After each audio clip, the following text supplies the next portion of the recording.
Hai, Assalamualaikum warahmatullahi wabarakatuh. Welcome back to my YouTube channel. Buat teman-teman yang sudah setia menemani saya di channel YouTube ini, dan welcome buat teman-teman yang bergabung. Kali ini kita masuk lagi pada seri kuliah online. Dan pembahasan kita pada kesempatan kali ini yaitu mengenai hakikat guru profesional. Untuk itu tetap semangat dan siapkan catatan terbaikmu.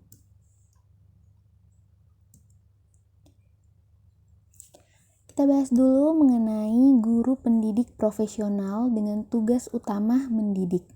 Mengajar, membimbing, mengarahkan, melatih, menilai, dan mengevaluasi peserta didik pada pendidikan anak usia dini, jalur pendidikan formal, pendidikan dasar, dan pendidikan menengah. Nah, profesional ini sudah tidak asing ya dengan kalian. Nah, saya ulang kembali, kita flashback kembali. Profesional adalah pekerjaan atau kegiatan yang dilakukan oleh seseorang dan menjadi sumber penghasilan kehidupan yang memerlukan keahlian, kemahiran atau kecakapan yang menjadi standar mutu atau norma tertentu serta memerlukan pendidikan profesi. Selanjutnya, pengertian guru profesional. Guru profesional adalah guru yang mampu menerapkan hubungan yang berbentuk multidimensional. Guru demikian adalah guru yang secara internal memenuhi kriteria administratif, akademis, dan kepribadian.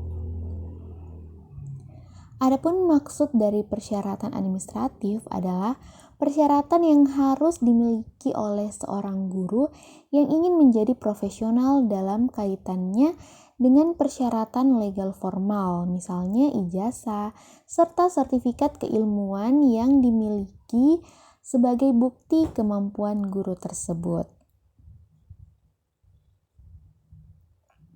Selanjutnya mengenai persyaratan akademis adalah persyaratan yang harus dimiliki seorang guru yang ingin menjadi profesional dalam kaitannya dengan kapabilitas dan kualitas intelektual.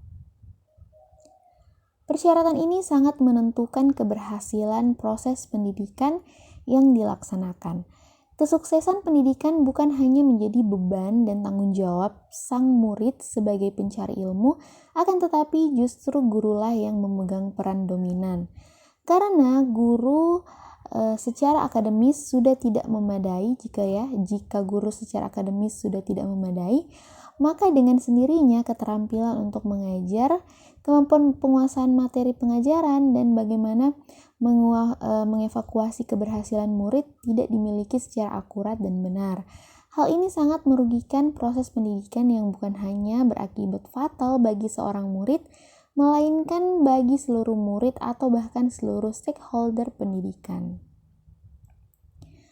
Selanjutnya, kita bahas berdasarkan Undang-Undang Nomor 4 tahun 2005 tentang guru dan dosen. Guru harus memiliki kompetensi pedagogik, kompetensi kepribadian, kompetensi profesional, dan kompetensi sosial. Yang dimaksud dengan kompetensi pedagogik adalah kemampuan mengelola pembelajaran peserta didik, perencanaan dan pelaksanaan pembelajaran, kemudian evaluasi hasil belajar dan pengembangan peserta didik untuk mengaktualisasikan berbagai potensi yang dimilikinya.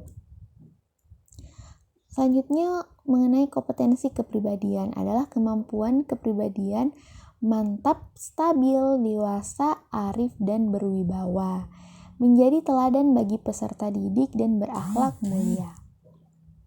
Selanjutnya, mengenai kompetensi profesional adalah kemampuan penguasaan materi pembelajaran secara luas dan mendalam yang memungkinkannya membimbing peserta didik memenuhi standar nasional pendidikan.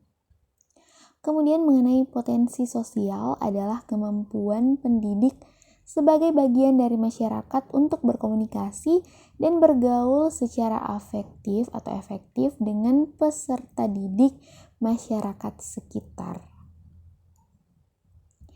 Selanjutnya mengenai pengembangan profesional. Jadi ada beberapa pendapat mengenai bagaimanakah seorang profesional itu. Salah satunya yaitu dari Tati S.B. Amran, seorang profesional muda, mengatakan bahwa untuk pengembangan profesional diperlukan KASAH, ya. Di mana KASAH adalah akronim dari knowledge atau pengetahuan. Kemudian ability atau kemampuan, skill atau keterampilan, dan attitude atau sikap diri, serta habit atau kebiasaan diri. Oleh karena itu, di dalam pembahasan masalah pengembangan profesional, tidak akan terlepas dari kata kunci tersebut. Jadi kita bahas satu persatu, yaitu yang pertama dulu mengenai knowledge atau pengetahuan. Di mana pengetahuan adalah sesuatu yang bisa dibaca, dipelajari, dan diamati oleh setiap orang. Dalam mengembangkan profesionalisme guru, menambah dan mengasah pengetahuan adalah wajib. Karena tanpa diasah atau dengan cara diamalkan, pengetahuan yang banyak di kepala kita tidak akan ada manfaatnya. Seperti dalam sebuah adagium, yaitu ilmu tanpa diamalkan bagaikan pohon tak berbuah. Semakin banyak ilmu yang kita pelajari, semakin banyak pula wawasan kita tentang berbagai ilmu. Selanjutnya mengenai ability atau kemampuan, di mana kemampuan terdiri dari dua unsur, yaitu yang bisa dipelajari dan yang alamiah. Mengenai pengetahuan dan keterampilan adalah unsur kemampuan yang bisa dipelajari, sedangkan yang alamiah biasanya orang menyebutnya itu adalah bakat. Menurut Jean Foss tahun 2003 ya, jika seorang guru ingin bertambah pengetahuannya, maka ia harus menggunakan dunia ini sebagai ruang kelasnya. Untuk mengembangkan profesionalisme guru dibutuhkan kemauan, seperti sebuah ungkapan, kalau ada kemauan pasti ada jalan. Martin Luther King yang menyatakan bahwa rumus keberhasilan adalah gairah, visi, tambah aksi itu sama dengan sukses. Selanjutnya kita bahas mengenai skill atau keterampilan, di mana keterampilan atau skill merupakan salah satu unsur kemampuan yang dapat dipelajari pada unsur penerapannya.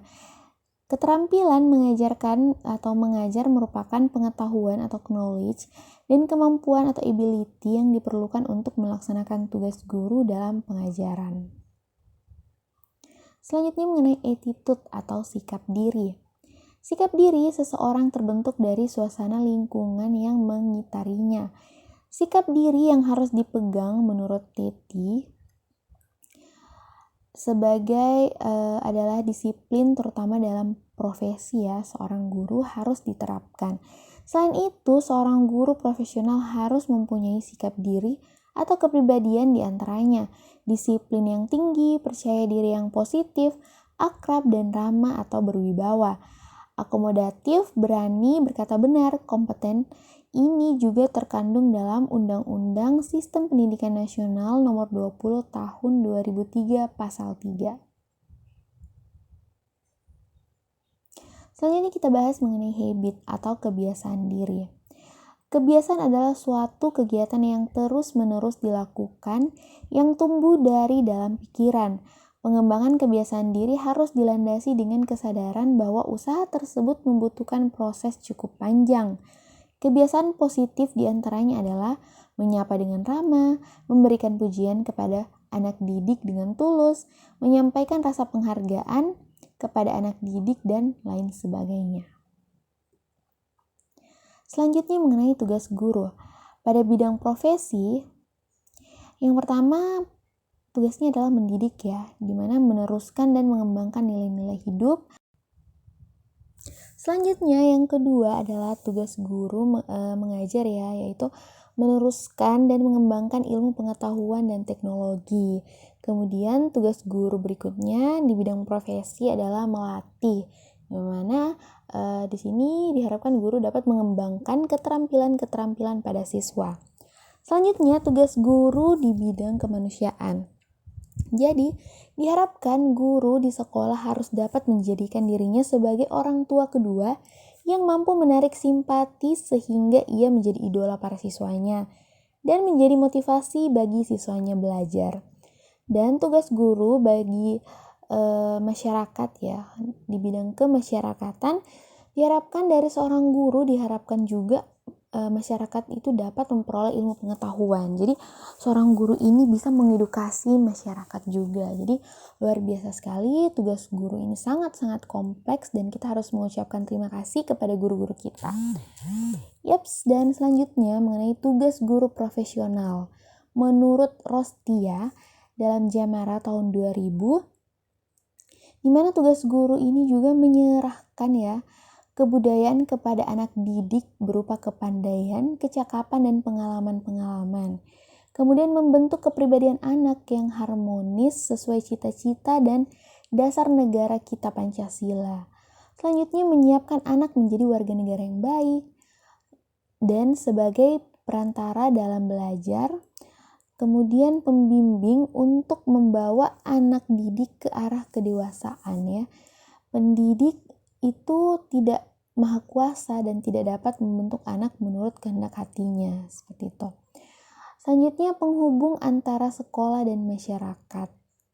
Selanjutnya penegak disiplin, jadi guru menjadi contoh dalam segala hal terkait tata tertib dapat berjalan apabila guru menjalaninya terlebih dahulu. Selanjutnya menjadi administrator dan manajer guru sebagai perencanaan kurikulum. Kemudian guru juga sebagai pemimpin dan guru sebagai sponsor dalam kegiatan anak-anak. Jadi berbanggalah kalian menjadi calon guru ya. Nah, jadi cukup sekian untuk video kali ini ya. Sampai jumpa di video berikutnya. Semoga video ini bermanfaat. Saya akhiri. Assalamualaikum warahmatullahi wabarakatuh.